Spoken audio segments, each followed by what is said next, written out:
আসসালামু আলাইকুম। আশা করি আপনারা ভালো আছেন। আপনারা যারা আমার ভিডিও নিয়মিত দেখেন, আপনারা জানেন যে আমার বাংলা উচ্চারণের সমস্যা। কারণ আমরা যেই ভাষাটা শিখি সেটা আমরা আশেপাশের মানুষের কাছ থেকে শিখি, যেখানে আমরা বড় হই। তাই আমরা বলি যে ভাষা হচ্ছে আমাদের মায়ের ভাষা। তাই আমাদের বাংলাদেশের প্রতিটা এলাকায় কিন্তু প্রত্যেকের একটু আলাদা আলাদা উচ্চারণ বা একই শব্দ আমরা ভিন্নভাবে উচ্চারণ করি। অনেক সময় সেটা অশুদ্ধ হলেও আমরা নিজেরা মনে করি না সেটা অশুদ্ধ। সো বাংলায় যেহেতু সমস্যা, সেই জায়গায় আমার ইংরেজিতে যে সমস্যা থাকবে সেটাও স্বাভাবিক। সো এই বিষয় নিয়ে কথা বলবো যে আমার মতো আপনারা যারা ইংরেজিতে দুর্বল, আপনারা যারা নিজেদেরকে দুর্বল মনে করেন, তারা আমেরিকায় এসে বা আমেরিকায় আসতে পারবেন কিনা বা আমেরিকায় এসে ভালো চাকরি করতে পারবেন কিনা সেটা নিয়ে। এখন আমি যদি আমার দুর্বল ইংরেজি নিয়ে আমেরিকায় এসে সায়েন্টিস্ট হতে পারি, তাহলে আপনারা কেন পারবেন না বলুন? কারণ আমরা যারা গবেষণায় কাজ করি বা বর্তমান পৃথিবীতে, এটা হচ্ছে একটা গ্লোবাল ভিলেজ। এখানে আপনি কেমন কাজ জানেন বা আপনার স্কিল কেমন, আপনার দক্ষতা কেমন, সেটা ইম্পর্টেন্ট। ভাষা জানাটা ইম্পর্টেন্ট না।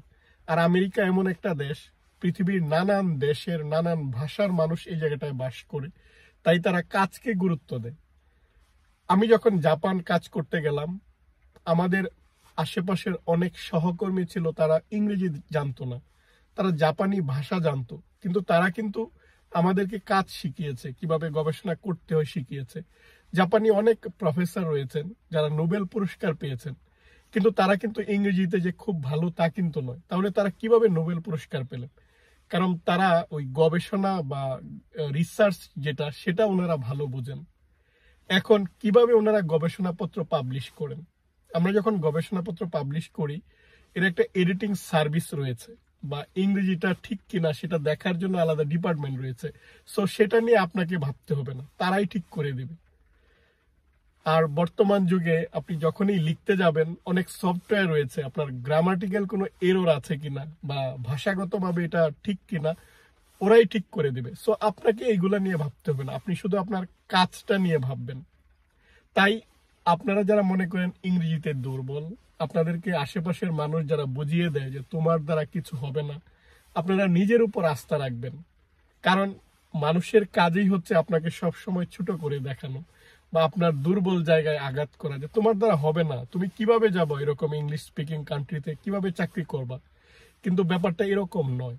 আমেরিকায় অনেকেই চাকরি করতেছেন, ওনারা ইংরেজি জানেন না।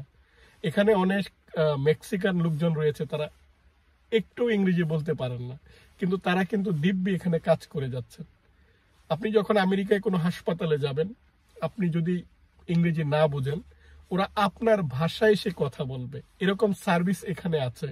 আপনি এই সুবিধাটুকু এই জায়গায় নিতে পারবেন। আর আমরা যখন আমাদের প্রেজেন্টেশন দিই আমেরিকায়, আমার গবেষণা যে ল্যাবে, ধরেন ভারতীয় ভাই বোনেরা ছিল, আফ্রিকান ভাই বোনেরা ছিল, আমাদের এক একজনের উচ্চারণ কিন্তু আলাদা। অর্থাৎ আমরা যে অ্যাকসেন্টে ইংরেজি বলি, ইন্ডিয়ানরা সেই অ্যাকসেন্টে ইংরেজি বলে না, বা আফ্রিকানরা ওদের অ্যাকসেন্টে বলে, বা চাইনিজ যারা, তারা যখন ইংরেজি বলে মনে হবে যে চীনা ভাষায় কথা বলছে। সো এটাই কিন্তু একটা সমাজ, অর্থাৎ মিক্সড, এবং এটা কেউ কিছু মনে করে না। আমাদের দেশে যেমন আপনি একটা বানান লিখতে গেলে কয়টা ভুল হলো সেটা নিয়ে আলোচনা হয়, আপনি কথা বলতে গেলে উচ্চারণটা কিভাবে করছেন সেটা নিয়ে ট্রল হয়, এরকম না। কারণ আমরা এটা ধরে নিই যে প্রত্যেকেই প্রত্যেকের লোকাল ভাষায় এটা শিখে। আর যেহেতু একজনের চাইতে আরেকজন আলাদা, তাই এটা নিয়ে তেমন অর্থাৎ এটা খুব গুরুত্ব নিয়ে দেখা হয় না, বা এটা নিয়ে ভাবনার বিষয় না।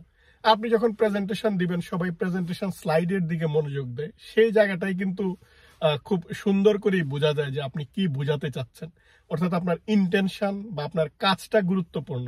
আপনার প্রেজেন্টেশন দিতে গিয়ে কি ভুল হলো, ছোটখাটো ভুল হলো, সেটা কিন্তু গুরুত্বপূর্ণ নয়। আপনারা অনেকেই জানেন যে আমেরিকায় উচ্চশিক্ষায় আসার জন্য অনেকগুলো এক্সাম রয়েছে, যেমন জিআরই, আইএলটিএস বা টোফেল।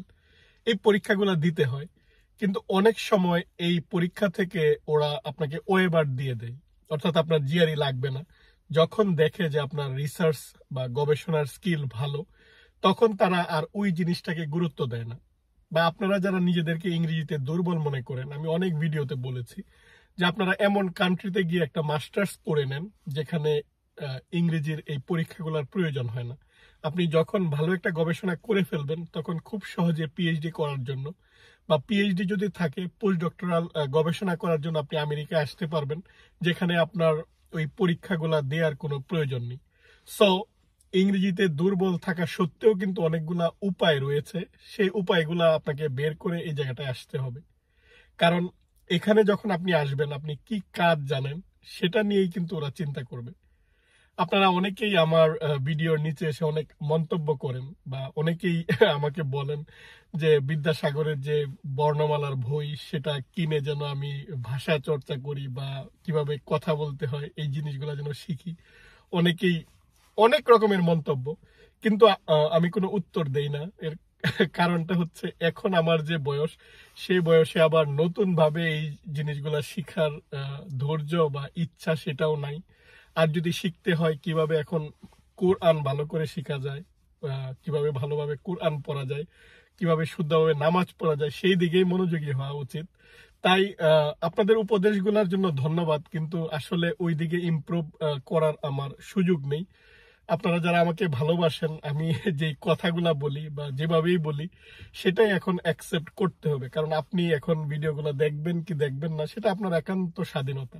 আর আমাদের যে আমরা বিশ্বকবি বলে ডাকি রবীন্দ্রনাথ ঠাকুর, উনি কিন্তু একটা কথা বলেছেন যে প্রতিটা মানুষের ভালো লাগা কিন্তু পরিবর্তিত হয়। আজকে আপনার আমার ভিডিও ভালো লাগছে, কালকে এটা ভালো নাও লাগতে পারে, এটা স্বাভাবিক। আজকে ভালো লাগছে বলে ভবিষ্যতেও ভালো লাগবে, ভবিষ্যতে আপনি ভিডিও দেখবেন তা নয়, বা আপনাকে দেখতেই হবে এরকম কোনো বাধ্যবাধকতাও কিন্তু নেই। আর আমার অনেক শুভাকাঙ্ক্ষী অনেকেই আবার মন্তব্য করে বলেন যে কেন আমি কমেন্টগুলার বা মন্তব্যগুলোর উত্তর দেই না, বা আপনারা অনেকেই উত্তর দিয়ে দেন, আমি কেন রিয়েকশন দিই না। এর কারণটা হচ্ছে আপনাদের একটা ঘটনা বলি। আমাদের মহানবী সাল্লাল্লাহু আলাইহি ওয়াসাল্লাম যখন ইসলাম প্রচার শুরু করেছেন তখন ওই সময়টায় মক্কা বা মদিনা এই মানুষগুলা কিন্তু একটা শহর কেন্দ্রিক, ওরা একসাথে বাস করত। কিন্তু ওই সময় কিন্তু একটা জাতি ছিল বা যাদেরকে আরব বলা হয়, তারা বেদুইন, অর্থাৎ তাদের নিজস্ব কোনো জায়গা ছিল না, তারা ঘুরে বেড়াতো। আপনারা অনেক সময় দেখেন অনেক মানুষ কিন্তু তারা তাদের সবকিছু নিয়ে কিন্তু ঘুরে বেড়ায়, বা আমরা ছোটবেলাও দেখেছি আমাদের অনেক গোষ্ঠী আছে তারা ভিন্ন ভিন্ন জায়গায় ঘুরে বেড়ায় এবং তারা জীবিকা নির্বাহ করে এরকম। অর্থাৎ তাদের শহর কেন্দ্রিক না, তারা দূরে দূরে থাকতো বা তারা ভিন্ন ভিন্ন জায়গায় ঘুরে বেড়াতো, যাদেরকে আমরা আরব বেদুইন বলি। এই মানুষগুলোও কিন্তু ইসলাম গ্রহণ করেছে, কিন্তু যেহেতু তারা শহর থেকে বিচ্ছিন্ন, তারা কিন্তু পুরোপুরি জ্ঞান অর্জন করে নাই, অর্থাৎ তারা ক্ষুদ্র ক্ষুদ্র জ্ঞান অর্জন করেছে। এবং একদল এক সময় মহানবী সাল্লাল্লাহু আলাইহি ওয়াসাল্লামের বাড়িতে এসে তারা নাম ধরে ডাকা শুরু করেছে যে এই মোহাম্মদ বের হও, তোমার সাথে কথা আছে। মোহাম্মদ সাল্লাল্লাহু আলাইহি ওয়াসাল্লামকে কিন্তু কেউ নাম ধরে ডাকতো না, রাসূলুল্লাহ বা সম্মান দিয়ে কথা বলতো, আলামিন বিশ্বাসী বলে ডাকতো। অর্থাৎ তার অনেক উপাধি ছিল, সেভাবে ডাকতো। যেহেতু তারা এই কালচার থেকে বাইরে বা তারা যেহেতু এই প্র্যাকটিস থেকে বাইরে, তারা কিন্তু এটা জানতো না। এবং এর উত্তরটা কিন্তু আল্লাহ তাআলা একটা সূরার মাধ্যমে দিয়েছেন, সূরা হুজুরাতের মাধ্যমে দিয়েছেন যে কিভাবে কথা বলতে হবে বা তাদের কি কেন তারা এরকম ভাবে বলতে পারে নাই। সো এই যে জিনিসগুলো, এটা তো আপনি সবাইকে ধরে ধরে শেখাতে পারবেন না, কারণ আমাদের এক এক মানুষের মন মানসিকতা এক এক রকম, আমরা এক একজনের রিয়েকশন এক এক রকম। সো এই বিষয়গুলোতে কথা বলে অর্থাৎ আমি যদি আবার মন্তব্য করি সেই নিয়ে আবার কথা হবে, তাই আমি এই জিনিসগুলোতে কোনো রিয়েকশন দেই না বা এই নিয়ে আসলে চিন্তা করি না। কারণ আপনি আপনার কাজ নিয়ে যখন চিন্তা করবেন, অন্য কিছু নিয়ে চিন্তা করলে আপনার যে মেইন ফোকাস সেটা থেকে আপনার সময় নষ্ট হবে। আর আমাদের সমাজের মানুষগুলো এরকম যে আপনাকে ছোট করার উপায় বের করা। আপনি যখন এই বিষয়ে মনোযোগী হবেন তখন আপনি সামনে যেতে পারবেন না। আপনি যদি সামনে যেতে চান তাহলে এই জিনিসগুলোকে আপনাকে একটু অ্যাভয়েড করতে হবে। কে কি বললো বা কেউ বললো আপনার দ্বারা হবে না, এই জিনিসগুলা আপনাকে বিশ্বাস করলে চলবে না। আপনাকে নিজের উপর বিশ্বাস রাখতে হবে, বা আপনি যাই হন আপনার যেই ক্ষমতা আছে সেটা নিয়ে কিন্তু সামনে যেতে হবে, সেই বিশ্বাসটুকু আপনাকে রাখতে হবে। আর আমরা যারা গ্রাম থেকে বড় হই তারা কিন্তু অনেক ধাক্কা খেয়ে সামনে আসতে হয়, কারণ আমাদের অনেক লিমিটেশনস থাকে। এই লিমিটেশনস গুলা কিন্তু প্রতিটা পদে পদে লোকজন আপনাকে স্মরণ করিয়ে দিবে যে আপনার এই লিমিটেশন গুলা রয়েছে। কিন্তু আপনাকে এটা মেনেই সামনে যেতে হবে, অ্যাকসেপ্ট করতে হবে। যেমন আমি অ্যাকসেপ্ট করি আমার উচ্চারণের সমস্যা বা আমার এই লিমিটেশনগুলো রয়েছে, সেটা কিন্তু আমি অ্যাকসেপ্ট করি। কারণ আমাদের দেশে আপনারা যদি কালচারটা দেখেন গ্রামের, যেমন এরকম একটা ঘটনা আছে, এক ভিজিটর একটা গ্রামের স্কুলে আসছেন ভিজিট করার জন্য। উনি ইংরেজি ক্লাসের সামনে দাঁড়িয়ে দেখতে পাচ্ছেন যে শিক্ষক ইংরেজি পড়াচ্ছে বাংলায়। তো উনি অবাক হলেন যে ইংরেজির মতো সাবজেক্ট কিভাবে বাংলায় পড়ানো হচ্ছে। তো উনি দেখার জন্য পরবর্তীতে বাংলা ক্লাসে গেলেন, গিয়ে দেখলেন যে বাংলা ক্লাস, সেই বাংলা ক্লাস হচ্ছে আঞ্চলিক ভাষায়। সো আমাদের কিন্তু এরকম ভাবেই আমরা সামনে আসি।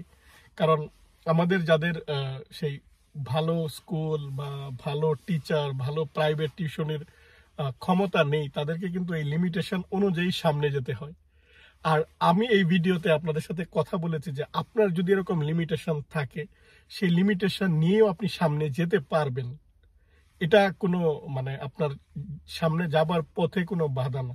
আপনাকে শুধু নিজের উপর আত্মবিশ্বাস রাখতে হবে যে আমার এই দিকে হয়তো লিমিটেশন আছে, কিন্তু আমার অন্য সাইডটা তো ভালো। আর বর্তমান বিশ্বে আপনার যদি কোনো একটা গুণ থাকে, আপনার কোনো একটা স্ট্রং পয়েন্ট থাকে, সেটা দিয়েই আপনি সামনে যেতে পারবেন। অন্যান্য জিনিস তখন আর দেখার বিষয় না। আর যখন আপনি সামনে যাবেন তখন বাধা আসবেই, সেটা অতিক্রম করেই সামনে যেতে হবে। আমার আমাদের দেশে যেহেতু আমাদের অনেক সময়, তাই আমরা অন্যদেরকে নিয়ে এত ভাবনার সময় পাই। আমেরিকায় যেহেতু সবাই ব্যস্ত থাকে, সবাই কাজ নিয়ে ব্যস্ত থাকে, তাই সবাই অন্যদের এই এত ভুল, কার কি ভুল হলো, কার কি লিমিটেশন, সেই জিনিসগুলো নিয়ে কিন্তু আমাদের ভাবনার সময় কম। কারণ প্রত্যেকেই তাদের নিজেকে নিয়ে ব্যস্ত।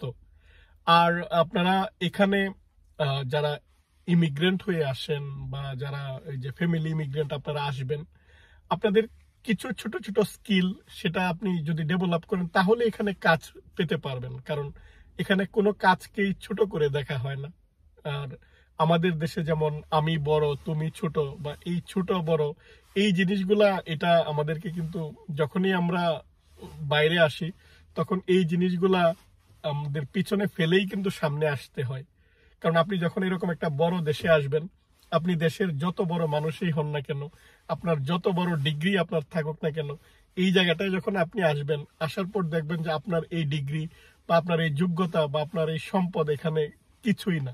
অর্থাৎ যত বেশি টাকা নিয়ে আপনি আসেন, আসার পর মনে হবে এই টাকাটা খুবই অল্প টাকা।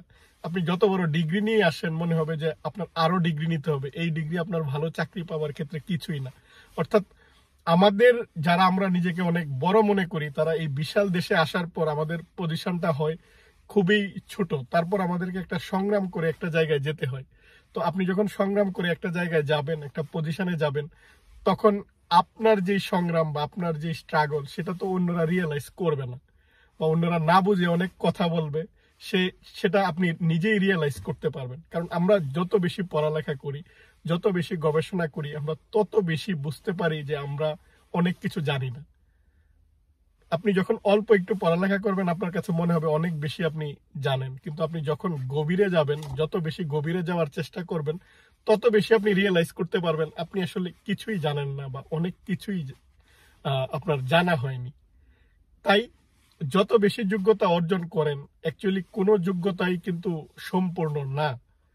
আর আমাদের যার যতটুকু যোগ্যতা আছে, সেটা নিয়ে আমাদের সামনে যাওয়ার চেষ্টা করতে হবে, এবং আমরা যদি চাই তাহলে আমরা সামনে যেতে পারবো। আশা করি এই ভিডিওর মাধ্যমে আপনারা অনেক সময় আমার কাছে জানতে চান যে ইংলিশে উইকনেস থাকার পরেও আমেরিকায় ভালো চাকরি পাওয়া সম্ভব কিনা, বা ইংলিশে উইকনেস থাকলে আমেরিকা পড়তে আসা যায় কিনা। সেই বিষয়ে অন্তত আপনাদেরকে আমি উৎসাহ দিতে পেরেছি, এবং আপনারা পারবেন, সেই আত্মবিশ্বাস যদি থাকে তাহলে আপনারা এগিয়ে যেতে পারবেন। আজ এই পর্যন্তই। আপনারা ভালো থাকবেন। আল্লাহ হাফেজ।